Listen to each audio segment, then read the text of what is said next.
ചെല്ലാനത്തി വന്നപ്പോഴും ഇവിടെ വന്നപ്പോഴും അവർക്ക് പനിയുടെ അസുഖമായിട്ടും മറ്റു പല കാര്യങ്ങളൊക്കെ ആയിട്ട് വന്നിരുന്നു. അങ്ങനെ വന്നു കഴിഞ്ഞപ്പോൾ ചില കാര്യങ്ങൾ ആ സമയത്തുണ്ടായി. അപ്പോൾ ഞാൻ ചോദിച്ചു, കുട്ടികളെ സമർപ്പിച്ചിട്ടുണ്ടോ ഉള്ളതാണോ എന്ന് ചോദിച്ചു കഴിഞ്ഞപ്പോൾ അതിനെക്കുറിച്ച് പൂർണ്ണമായൊരു ഉത്തരം കിട്ടിയിട്ടില്ല. പലരും സമർപ്പിച്ചിട്ടില്ല, സമർപ്പിച്ചിട്ടുള്ളത് തന്നെ ഇവിടെയല്ല സമർപ്പിച്ചിരിക്കുന്നത് മുതലായിട്ടുള്ള കാര്യങ്ങൾ കേൾക്കാനിടയായിരുന്നു.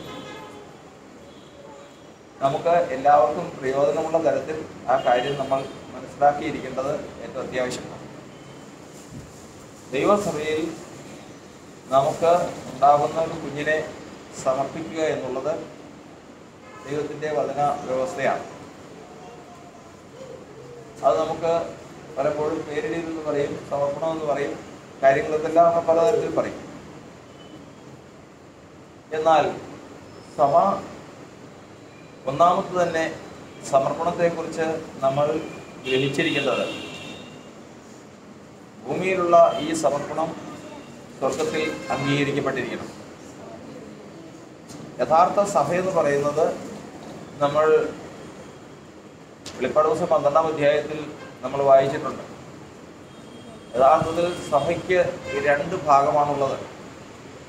ഒന്ന് ഏറ്റവും ശ്രേഷ്ഠമായൊരു ഭാഗം, രണ്ടാമത്തത് അതിൽ കുറഞ്ഞ ഒരു ഭാഗം.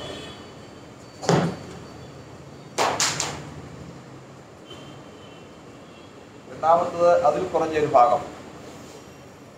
ഇങ്ങനെയാണ് ദൈവസഭയുടെ ഈ ലോകത്തിലുള്ള ക്രമീകരണം നടന്നുകൊണ്ടിരിക്കുന്നത്.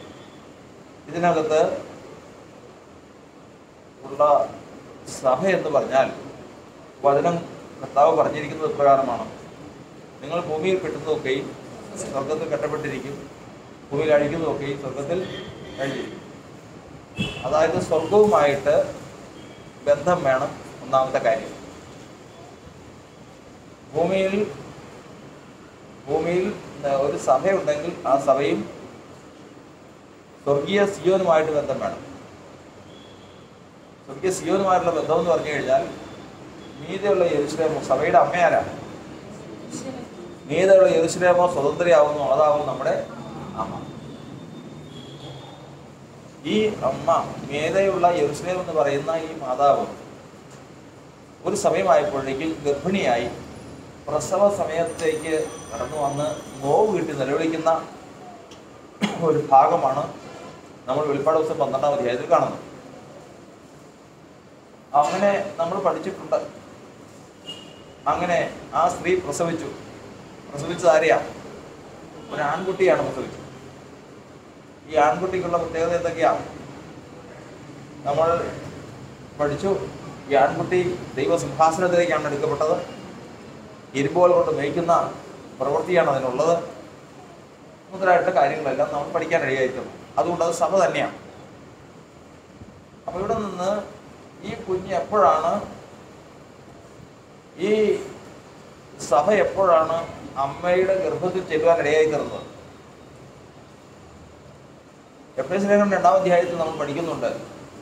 നമ്മെ അതിക്രമങ്ങളാലും പാപങ്ങളാലും മരിച്ചവരായ നമ്മയും ദൈവം ഉയർപ്പിച്ച് തൻ്റെ സഭയിലേക്ക് ചേർത്തപ്പോൾ ഇവരുടെ പ്രാണനെ അവിടെ കൊണ്ടുവച്ചു.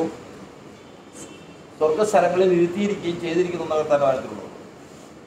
അപ്പം അങ്ങനെ ദൈവസഭയിൽ ഒരാൾ സ്നാനപ്പെട്ടാൽ, മാനസാന്തരപ്പെട്ട് കർത്താവിന്റെ നാമത്തെ ഏറ്റുപറഞ്ഞ് സ്നാനപ്പെട്ട് ദൈവത്തിൻ്റെ സഭയിലേക്ക് ചേർന്ന് കഴിഞ്ഞാൽ, ദൈവസഭയാണെങ്കിൽ അവൻ്റെ പ്രാണൻ എവിടെ ചെല്ലണം? പറ. സ്വർഗത്തിൽ ഈ യെരൂശലേമിൽ കൊണ്ടുപോയി ദൈവം ഇരിക്കുന്നിടത്ത് കൊണ്ടുവയ്ക്കണം. ആരെ? പ്രാണൻ. അപ്പം നമ്മുടെയൊക്കെ എല്ലാം പ്രാണൻ എവിടെയുണ്ട്? അപ്പോൾ ഒരു കാര്യമുണ്ട്, സഭ എങ്ങനെയുള്ള സഭയായിരിക്കണം? സഭയും ദൈവവുമായിട്ടുള്ള ബന്ധമെന്ന് പറയുന്നത് ഭാര്യയും ഭർത്താവും തമ്മിലുള്ള ബന്ധമാണ്. ഭർത്താവിന് ഭാര്യയിൽ കുഞ്ഞുങ്ങൾ ജനിക്കുന്നത് പോലെയാണ് സഭയിൽ ആത്മാക്കൾ ജനിക്കുന്നത്.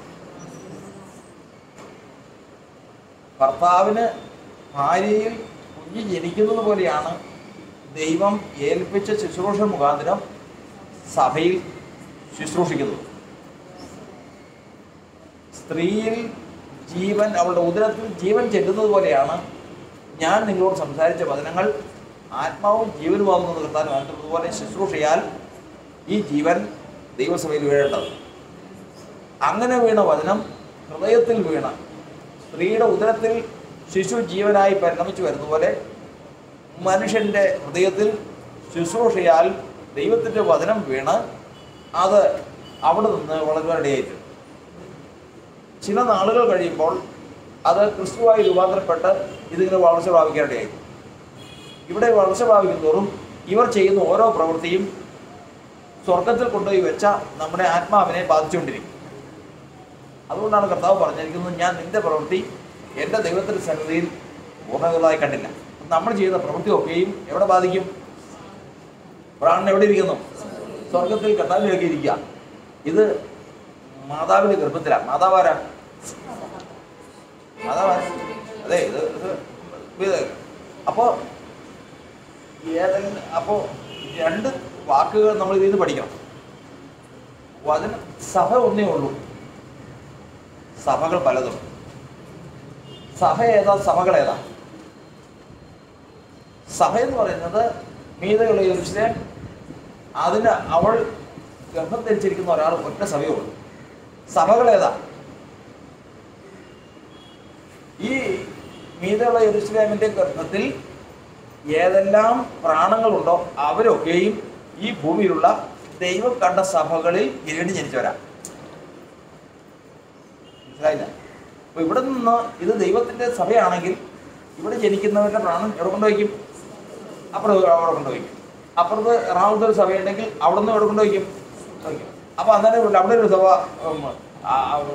ദൈവത്തിന്റെ ഉദ്ദേശമൊന്നുമല്ല, പ്രാർത്ഥനയ്ക്ക് കൂടി പിന്നൊരു സഭയായിട്ട് സ്വന്തം ബുദ്ധിയാലും ഇതുപോലെ ഒക്കെ തുടങ്ങിക്കഴിഞ്ഞാൽ അത് സമ്മതിക്കില്ല. അതിന് സ്വർഗമായിട്ട് ബന്ധമില്ല. അന്ത്യകാലത്ത് സകല ജനത്തിനും മേൽ ഞാൻ ആത്മാവിൽ പകരുമെന്ന് പറഞ്ഞതുപോലെ ആത്മാവിന് പ്രവർത്തനം ഉണ്ടാവും, പക്ഷെ ഈ ബന്ധം ഉണ്ടാവില്ല. ഏത് ബന്ധം?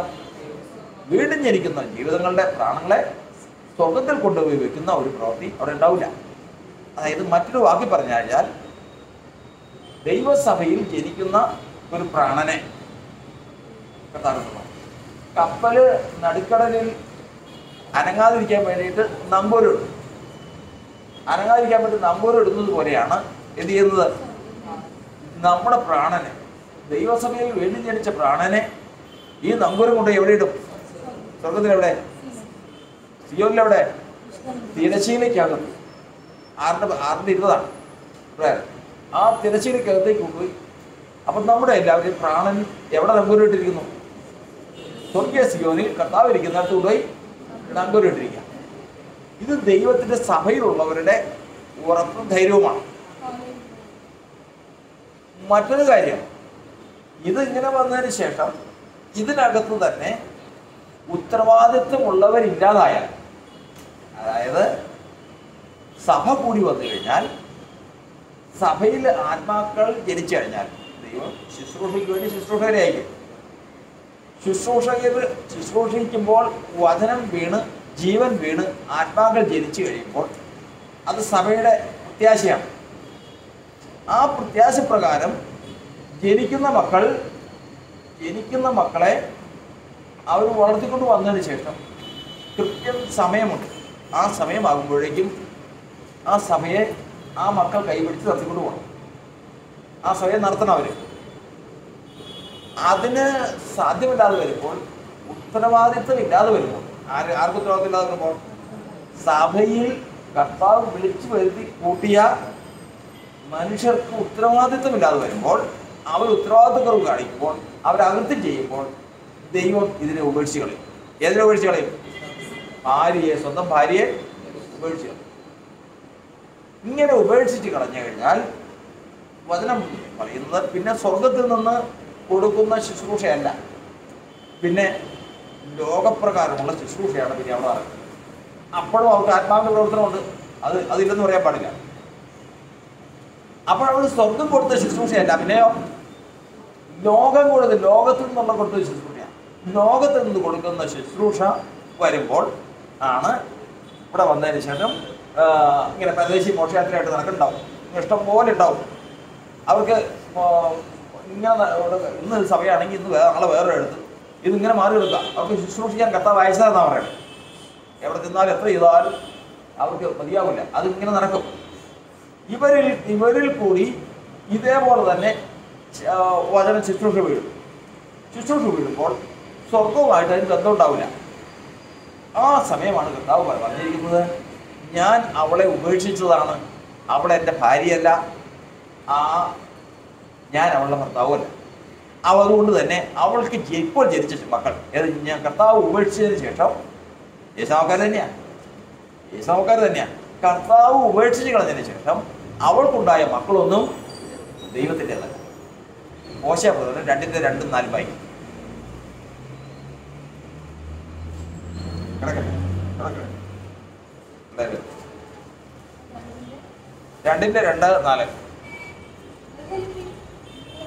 വ്യവഹരിപ്പീൻ, നിങ്ങളുടെ അമ്മയോട് വ്യവഹരിപ്പീൻ.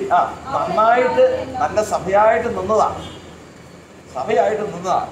വ്യവഹരിപ്പീൻ, നിങ്ങളുടെ അമ്മയോട് വ്യവഹരിപ്പീൻ. അവൾ എൻ്റെ ഭാര്യയല്ല, ഞാൻ അവരുടെ ഭർത്താവുമല്ല.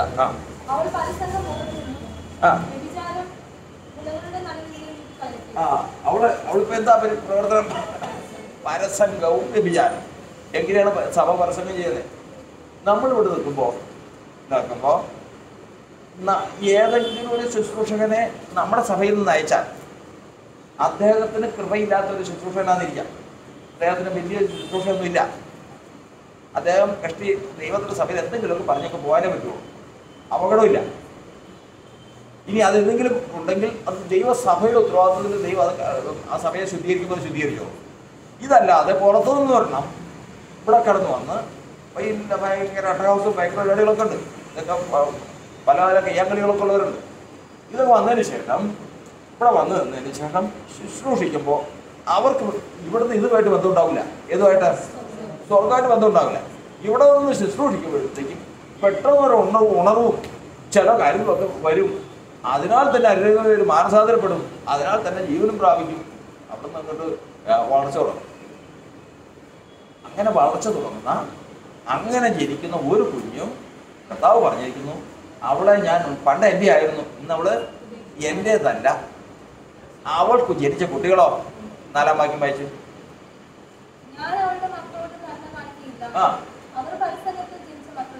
ഇങ്ങനെയുള്ളവരോട് ദൈവത്തിന് എന്തുണ്ടാവില്ല?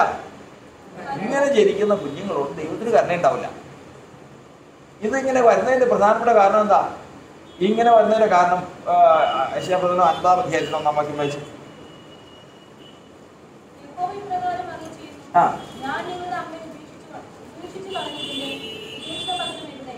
ആദ്യം ദൈവത്തിന് സഭയെ ദൈവം നടത്തിക്കൊണ്ടിരിക്കുമ്പോൾ, നല്ല ഭംഗിയായിട്ട് ദൈവസഭയെ നടത്തിക്കൊണ്ടിരിക്കുമ്പോൾ സംഭവിച്ചൊരു കാര്യമാണ്. അടുത്ത വായിച്ചേ.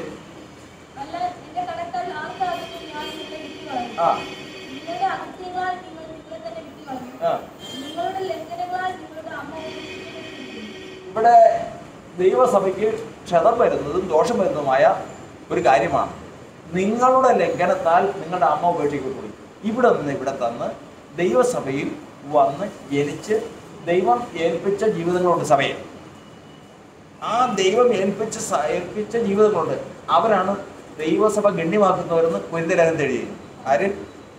ദൈവസഭ ഗണ്യമാക്കുന്നത്. ദൈവസഭയിൽ അവർ പ്രധാനമാണ്. ഇവരെ കൊണ്ടാണ് കർത്താവ് ഉദ്ദേശിച്ചത്. എന്താണ് ഉദ്ദേശിച്ചത്? ഇവരെ കരം പിടിച്ച് നടത്താനാണ് കർത്താവ് ഉദ്ദേശിച്ചത്. പക്ഷെ ഇവർ ആ ഉത്തരവാദിത്വം നിന്നില്ല. അവരെന്ത് ചെയ്തു? ലംഘനം ചെയ്തു, അകൃത്യം ചെയ്തു. അകൃത്യം ചെയ്തതോടുകൂടി ഇത് ആരെ ബാധിച്ചു? അമ്മയെ ബാധിച്ചു. അമ്മയ്ക്ക് ആരും ഇല്ലാതായി, തള്ളയ്ക്ക് ആരും ഇല്ലാതായി. അങ്ങനെ ഉത്തരവാദിത്വം ഇല്ലാതെ വന്നു കഴിഞ്ഞപ്പോൾ അവൻ വീണു, അവൻ്റെ വഴിക്ക് തിരിഞ്ഞു. എനിക്കറിയാവുന്ന ഒരു സഭയുണ്ട്. ഒരാളെ ഏൽപ്പിച്ചതാ, സഹിക്കാൻ പറ്റില്ല അത് പറയണം. അത്രമാത്രം ഞാൻ അവിടെ കഷ്ടപ്പെട്ടിട്ടുള്ള. അവിടെ ചെന്ന് ഏൽപ്പിച്ച ആള് ആ ഉത്തരവാദിത്വം കാണിച്ചില്ല. അയാൾ കൈ ഒഴിഞ്ഞു. അയാളുടെ ജീവിത മാർഗത്തിലേക്ക് പോയി. അങ്ങനെ ജീവിത മാർഗത്തിലേക്ക് പോയപ്പോഴേക്കും ഇത് അന്യായപ്പെട്ടു. പിന്നെ ഉത്തരവാദിത്വം ഇല്ലാതെ വന്നു, ആളില്ലാതെ വന്നു, ധാരാളം ആളും കൂടി വന്നു. പിന്നെ സംഭവിച്ച കാര്യമൊക്കെ വേറെ അപ്പം നമ്മൾ ചിന്തിക്കുന്നത് ദൈവസഭ നമ്മെ കൂട്ടിവരുത്തി ദൈവസഭയെ നമ്മുടെ ഉത്തരവാദിത്വം ഏൽപ്പിച്ചതാണെങ്കിൽ നമ്മുടെ അകൃത്യം സഭയെ ബാധിക്കും, നമ്മുടെ കുറ്റങ്ങളും കുറവുകളും സഭയെ ബാധിക്കും. അത് പരിധി കഴിയുമ്പോഴേക്കും ദൈവസഭയെ കർത്താവ് ഉപേക്ഷിച്ച് കളയും. അവിടെ ജനിക്കുന്ന കുഞ്ഞുങ്ങൾക്ക് ഉത്തരവാദിത്വം ഉണ്ടാവില്ല. ഞാൻ പറഞ്ഞു വരുന്നത് ദൈവത്തിൻ്റെ പ്രതീക്ഷയാണ് നമ്മൾ വായിക്കുന്നത്. എത്ര 51:18 വായിച്ചേ? 51:18 51:18 അവൾ പ്രസവിച്ച സകല പുത്രന്മാരിലും വെച്ച് അവളെ വഴി നിർത്തുന്നില്ല. ഇത്രയും 50 പേര് അല്ലെങ്കിൽ 100 പേര് ദൈവസഭയിൽ കൂടി വന്നു. ഇതെല്ലാം സഭ പ്രസവിച്ചതാണ്. ഓരോ മക്കളെ പ്രസവിക്കുമ്പോഴും അമ്മയ്ക്ക് ആഗ്രഹമുണ്ട്. ആരാന്നറിയാം? ഇവൻ മൂത്തവൻ ചെയ്തില്ലെങ്കിൽ ഇവൻ എന്ത് ചെയ്യും? ഇവൻ വളർന്നു വന്ന് എൻ്റെ കൈക്ക് പിടിച്ച് എന്നെ നടത്തിക്കൊണ്ട് പോകും എന്നുള്ളത് സഭയുടെ പ്രതീക്ഷയാണ്. എല്ലാ സഭയുടെയും പ്രതീക്ഷയാണ്. അങ്ങനെ കൈപിടിച്ച് നടത്തുമെന്ന് പ്രതീക്ഷിച്ചിരുന്നവൻ വഴിതെറ്റിപ്പോകുമ്പോൾ ആ സഭയുടെ ദുഃഖം ഒരിക്കലും നമുക്ക് കണക്കൂട്ടാൻ പറ്റുന്നതിലധികമാണ്. അത്ര ഭയങ്കരമാണ്. അങ്ങനെ വന്നു വരുന്നതിന് ശേഷം നിവൃത്തിയില്ലാതെ വരുമ്പോൾ അവൻ ഒരിക്കലും തിരിഞ്ഞു വരികയില്ല. ഇതിനകത്താണെങ്കിൽ ദുഷ്ടൻ കയറുന്ന ഏർപ്പാടും വരുമ്പോൾ ഈ സഭയെ ഉപേക്ഷിച്ച് കളയാം. അങ്ങനെ അത് ഭർത്താവില്ലാത്ത സഭയാണ്, പരസ്ത്രീ സഭയായിട്ട് അങ്ങ് മാറുകയാണ്. അവിടുന്ന് സ്വർഗമായിട്ട് ബന്ധമില്ല. പിന്നെ അവിടെ നടക്കുന്നതിന് ഉത്തരവാദിത്തം മുഴുവനും ലോകത്തിൻ്റെ പുരുഷൻ ഏറ്റെടുക്കുക. ഈ ലോകത്തിൻ്റെ ദൈവം ആ സഭയുടെ ഉത്തരവാദിത്തം ഏറ്റെടുക്കുക. അങ്ങനെ വന്നതാണ് ഇന്ന് കാണുന്ന സമുദായ സഭകൾ. ഇന്ന് കാണുന്ന സഭകൾ, സമുദായ സഭകൾ മാത്രമല്ല, ബന്ധക്കോസ്ത് വിഭാഗങ്ങളിലും യേശുനാമക്കാരിലും നല്ലൊരു ശതമാനം അപ്രകാരം നഷ്ടപ്പെട്ടു പോയിട്ടുള്ളതാണ്. അവരുടെ ഒന്നും യഥാർത്ഥത്തിൽ എന്നെ ഒരു സഭയിൽ പോകുമ്പോൾ, ഒരു സഭയിൽ ശുശ്രൂഷയ്ക്ക് പോകുമ്പോൾ എന്നോട് പറയുന്നത് നിറയെ ആളുള്ള ഒരു സഭയാണ്. ആ ഉറക്കെ പറയാം, വലിയൊരു ശബ്ദം പറയാം, അത് എൻ്റെ ഭവനമല്ല, അതെൻ്റെ ഭവനമല്ല, അത് ഇങ്ങനെ ഉറക്കെ വിളിച്ച് പറയാം. ഇങ്ങനെ വരുമ്പോൾ ആ സഭ കർത്താവിന്റെ സന്നിധിയിൽ നിന്ന് അകന്നു മാറിയതിനു ശേഷം ഇങ്ങനെയുള്ള അവസ്ഥയിലേക്ക് നീങ്ങും. ഇങ്ങനെ വരുമ്പോൾ വചനം പറയുന്നത് ഇതിൻ്റെ അകത്ത് ദൈവം കണ്ടിട്ടുള്ള ജനമുണ്ടെങ്കിൽ അവരെ ഏതെങ്കിലും കാരണം ഉണ്ടാക്കി പുറത്തിയടിച്ച് കർത്താവിന്റെ സഭയിൽ കൊണ്ടുവരും.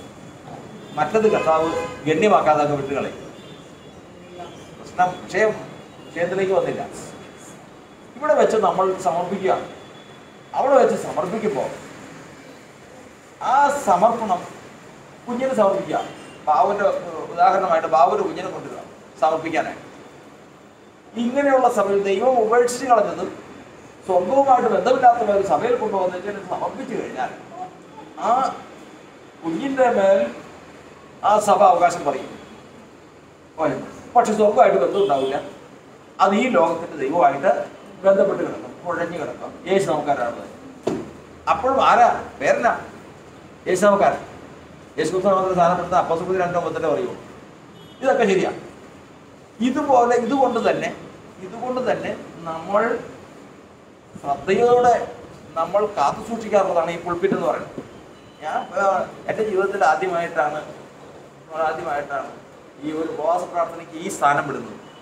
ഞാൻ ഈ ഇത്രയും ഭാഗത്ത് ഇത് കഴിഞ്ഞാൽ ഉപവാസ പ്രാർത്ഥന 21 ദിവസമാണെങ്കിലും 40 ദിവസമാണെങ്കിലും അത് തുടങ്ങിക്കഴിഞ്ഞാൽ അവസാനം വരെ ഈ ഭാഗം സൂക്ഷിക്കണം. കാരണം ഇന്ന് ബാത്റൂമിൽ പോകാനായിട്ട് പോയതെനിക്കും അല്ലാതെ വേറെ ഒന്നിനും പോകാനില്ല. ഇപ്പോൾ ഇവിടെ വന്നതിന് ശേഷം യഥാർത്ഥത്തിൽ ഉപവാസ പ്രാർത്ഥന അങ്ങനെയല്ല. അപ്പം നമ്മൾ ചിന്തിക്കുന്നത് ഇവിടെ വന്നതിന് ശേഷം ഇവിടെ നിന്ന് ഒരു ശുശ്രൂഷ അങ്ങനെ ചെയ്തു കഴിഞ്ഞാൽ അത് ദൈവത്തിൻ്റെ ഹിതപ്രകാരമല്ലാത്തൊരുത്തനാണെങ്കിൽ ലോകത്തിൽ നിന്ന് ശുശ്രൂഷ ലഭിച്ചവരുണ്ട്. അതല്ല, ലോകജ്ഞാനവും ലോകത്ത് കുഴഞ്ഞു കിടക്കുന്ന വിഷയങ്ങളാണ്. ദൈവമായിട്ടുള്ള ബന്ധം വിട്ടതിന് ശേഷം ലോകമായിട്ടുള്ള ബന്ധത്തിൽ ശുശ്രൂഷ നടക്കുന്നവരുണ്ട്. അതിവിടെ നിന്ന് വന്ന് ആ ജീവൻ ഇവിടെ വന്നു കഴിഞ്ഞാൽ ആ സഭ അന്യപുരുഷന് ഏൽപ്പിക്കപ്പെട്ടു പോയ സഭയെന്നാണ് പിന്നെ അതിന് പേര്. പിന്നെ അങ്ങനെ ഒരു സഭയിൽ സംഭവിച്ചിട്ട് എന്നോട് കർത്താവ് പറഞ്ഞ് 4 ദിവസത്തെ ഉപവാസ പ്രാർത്ഥന ആ സഭയ്ക്ക് വേണ്ടി എടുത്ത് മുട്ട് കൊടുക്കാൻ പറഞ്ഞു. അങ്ങനെ 4 ദിവസം അതിനുവേണ്ടി മുട്ട് മുടക്കി 4ാമത്തെ ദിവസം ആ അഴുക്ക് നീങ്ങിപ്പോയെന്ന് കർത്താവ് ആരാധനാണ്. അത്രമാത്രം സൂക്ഷിക്കേണ്ടതാണ് ദൈവസഭയും അവിടുത്തെ പ്രസംഗപീഠവും അവിടുത്തെ ആത്മീയാവസ്ഥയും. ഇല്ല എങ്കിൽ അത് പിന്നീട് പല പ്രശ്നങ്ങൾക്കുണ്ടാക്കും. പിന്നെ നമ്മൾ പോയിന്റിലേക്ക് വരിക. കുഞ്ഞിനെ സമർപ്പിച്ച ശേഷം സ്വർഗമായിട്ട് ബന്ധം സ്വർഗം അറിഞ്ഞിട്ടില്ല കുഞ്ഞിനെ സമർപ്പിച്ചത്. സ്വർഗമായിട്ട് ബന്ധമില്ല, ലോകത്തിൻ്റെ ദൈവമായിട്ട് ബന്ധമുണ്ട്, അമ്മയ്ക്ക് അവകാശമുണ്ട്. ഈ തള്ള ഇതിനവകാശം പറയും. ഇന്നിപ്പോൾ സഭയിൽ ഇവിടെ കൊണ്ടുവരിക. ഇവിടെ മറ്റു സഭകളിലായിരുന്നപ്പോൾ സമർപ്പിച്ചതാണ്, ഏതൊക്കെയോ സഭകളിൽ സമർപ്പിച്ചതാണ്. ഞാനിപ്പോൾ സന്തോഷിൽ പ്രാർത്ഥിക്കാനായിട്ട് കുഞ്ഞിനെ കൊണ്ടുവന്നപ്പോഴാണ് ഞാൻ അവിടെ നിന്ന് ശ്രവി കുഞ്ഞുങ്ങളെ വേണ്ടി പ്രാർത്ഥിക്കാൻ വന്നു കഴിഞ്ഞപ്പോൾ ഞാൻ കൈ വയ്ക്കാൻ നേരത്തേക്കും എന്തോ ഒരു ചെറിയ കാര്യങ്ങളുണ്ടായി.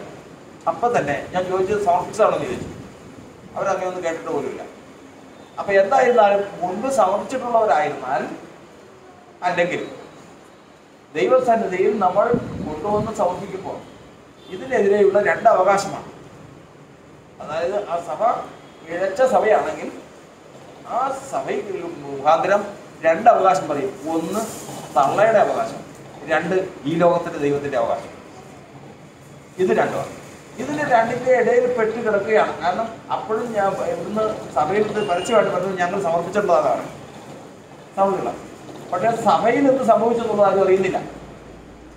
അപ്പം നമ്മളിവിടെ പറയുന്നതിൻ്റെ കാര്യം എന്ന് വെച്ച് കഴിഞ്ഞാൽ കുഞ്ഞിനെ കൊണ്ടുവന്ന് ഇവിടെ സമർപ്പിക്കുമ്പോൾ ആ സ്ത്രീ പറയുന്ന പോലെ, ഏത് രണ്ട് വേശ്യാസ്ത്രീകളിൽ ജീവനുള്ള കുഞ്ഞിൻ്റെ അമ്മ, ചത്ത കുഞ്ഞിൻ്റെ അമ്മ എന്ന് പറഞ്ഞു, എനിക്ക് വേണ്ട, നിനക്കും വേണ്ട, എന്ത് ചെയ്യാൻ അതിനെ രണ്ടാണ്.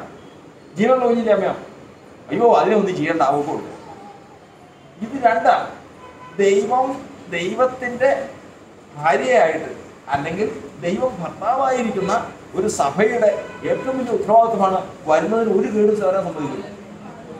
അത്രമാത്രം സൂക്ഷിച്ചാൽ അതിൽ ഉപയോഗിക്കൂ, അത്രമാത്രം സൂക്ഷിച്ചാൽ അതിൽ കാക്കുള്ളൂ. മറ്റതെങ്ങനെയല്ല, എങ്ങനെയാണ് അവളുടെ കയ്യിൽ നിന്ന് പോയി കഴിഞ്ഞാൽ പിന്നെ അതിന് വെച്ചേക്കില്ല, പിന്നെ അതിനെ സകല വിധത്തിൽ ഉപദ്രവിച്ചുകൊണ്ടിരിക്കും. ഇന്ന് അത് ഞാൻ പറഞ്ഞു വന്നതിൻ്റെ സ്ഥാനം, നിങ്ങൾ എവിടെയെല്ലാം സമർപ്പിച്ചിട്ടുണ്ടോ അവരൊക്കെ ഇവിടെ വന്നിരിക്കുമ്പോഴേക്കും ഈ രണ്ടുപേരും അവകാശമായിട്ടുണ്ട്. ഇവിടെ ആരൊക്കെ ഉണ്ട്? ആ വിട്ടുപോകുന്ന മാതാവും ഉണ്ട്, ഈ ലോകത്തിലെ ദൈവവും ഇവിടെ അവകാശമായിട്ടുണ്ട്. ഞാൻ എൻ്റെ അറിവിലും പരിചയത്തിലും എനിക്ക് കർത്താവ് എന്ന ആലോചനയിലും എല്ലാവരും ഞാൻ പറയുന്നില്ല. നമ്മൾ സഹോദരങ്ങളായിട്ടും നമ്മൾ സത്യോപദേശമായിട്ടും നമ്മൾ അംഗീകരിക്കാൻ കർത്താവ് എനിക്ക് കാണിച്ചു എന്നുള്ള UPC മാത്രമേ ഉള്ളൂ. വേറെ സഭയോ വേറെ കൂട്ടായ്മയോ നമുക്ക് അവർ കൂട്ടായ്മയല്ലെന്നോ സഭയല്ലെന്നോ ഞാൻ പറയുന്നില്ല. പക്ഷേ ഞാൻ അംഗീകരിക്കുന്ന വിഷയമില്ല. എനിക്ക് എൻ്റെ കർത്താവ് അറിയിപ്പ് തന്ന് എനിക്കത് ഉറപ്പിച്ചു തരാതെ ഞാനത് അംഗീകരിക്കില്ല. പക്ഷേ UPCയെ കുറിച്ച് എന്നോട് പറഞ്ഞത് എൻ്റെ വേലയാണെന്ന് കർത്താവ് പറഞ്ഞിരിക്കുന്നതാണ്. അതുകൊണ്ട് അവിടെ നടക്കുന്ന വേലയ്ക്ക് വന്നു കഴിഞ്ഞാൽ അവിടെ നിന്ന് സമർപ്പിച്ചിട്ടുള്ളവരോട് വന്നു കഴിഞ്ഞാൽ ഞാൻ കർത്താവ് സന്നിധിയിൽ പറഞ്ഞ് ആ വിഷയങ്ങളിൽ പ്രാർത്ഥിക്കണം. ബാക്കിയുള്ളത് ഒരു സമർപ്പണവും അത് സമർപ്പിച്ചതായിട്ട് ഞാൻ അത് വളരെ പറയാൻ ഞാൻ അംഗീകരിക്കാൻ പാടില്ല. അത് നിങ്ങൾക്ക് തന്നെ അതിൻ്റെ ചരിത്രം മനസ്സിലായിട്ടുണ്ട്. അപ്പം അതുകൊണ്ട് ഇപ്പോൾ എന്ത് ചെയ്യണം എന്നുള്ളതിനെക്കുറിച്ച് ഇവിടെ കൂടി നമ്മൾ ഒരു കാര്യം ചിന്തിക്കാം.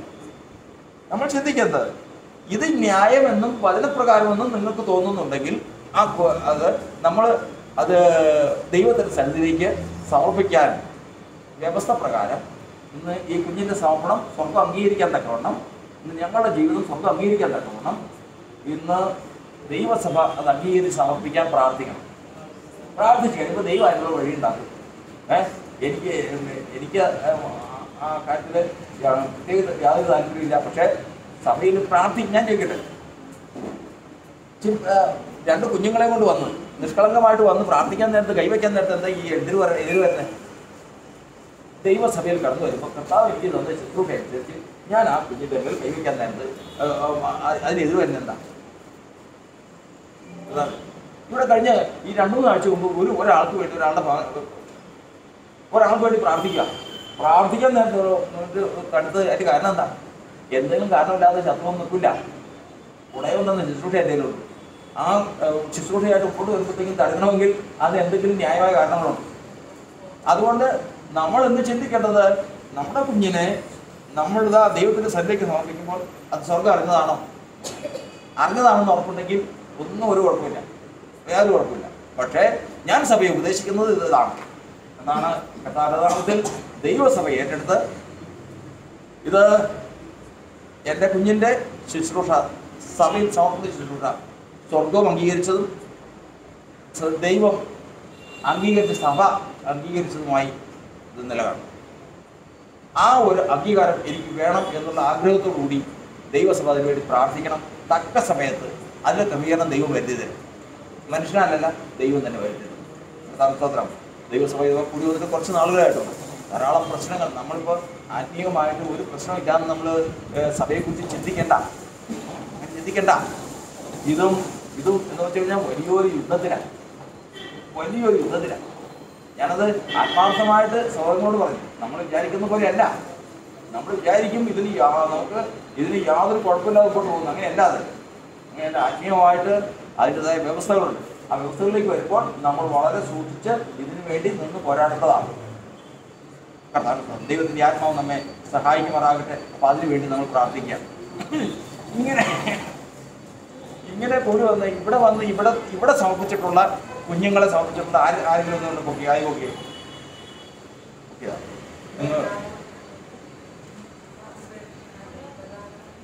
ഒരാളോ?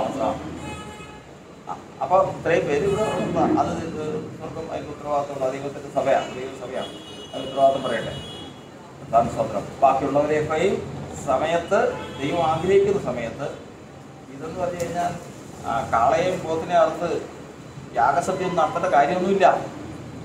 ഇതിൻ്റെ വ്യവസ്ഥ എന്ന് പറയുന്നത് കഴിഞ്ഞ സമർപ്പണത്തിൽ ഉണ്ടായിരുന്നല്ലോ. ആ വ്യവസ്ഥയുണ്ട്. ആ വ്യവസ്ഥ നമ്മൾ വായിച്ച് കേട്ട് അല്ലെങ്കിൽ പറഞ്ഞു കേട്ട് ആ വ്യവസ്ഥ പ്രകാരം കുഞ്ഞിനെ ഞങ്ങൾ സമർപ്പിച്ചാൽ മതി. അപ്പം സദ്യയും പ്രശ്നങ്ങളൊന്നുമില്ല. ആ കാര്യങ്ങളൊന്നും വേണ്ട. പക്ഷേ നമ്മൾ ഹൃദയത്തിൽ ദൈവാത്മാവ് പ്രേരിപ്പിച്ചതും എൻ്റെ കൽപ്പന ലഭിച്ച് പ്രമാണിക്കുന്നതും എന്നെ സ്നേഹിക്കുന്നതിനാവും. ഇത് കർത്താവിൻ്റെ ഉദ്ദേശമെന്ന് ദൈവത്തിൽ നിന്ന് പ്രാഗൽഭ്യം പ്രാപിച്ചതിന് ശേഷം അത് ചെയ്യണമെന്ന് പറഞ്ഞു. അതിന് ദൈവം ഇടവരുത്തട്ടെ. ഞാനിപ്പോൾ പറഞ്ഞത് എല്ലാവർക്കും മനസ്സിലായെന്ന് വിചാരിക്കുന്നു. എന്തെങ്കിലും സംശയമുണ്ടെങ്കിൽ പറഞ്ഞോ.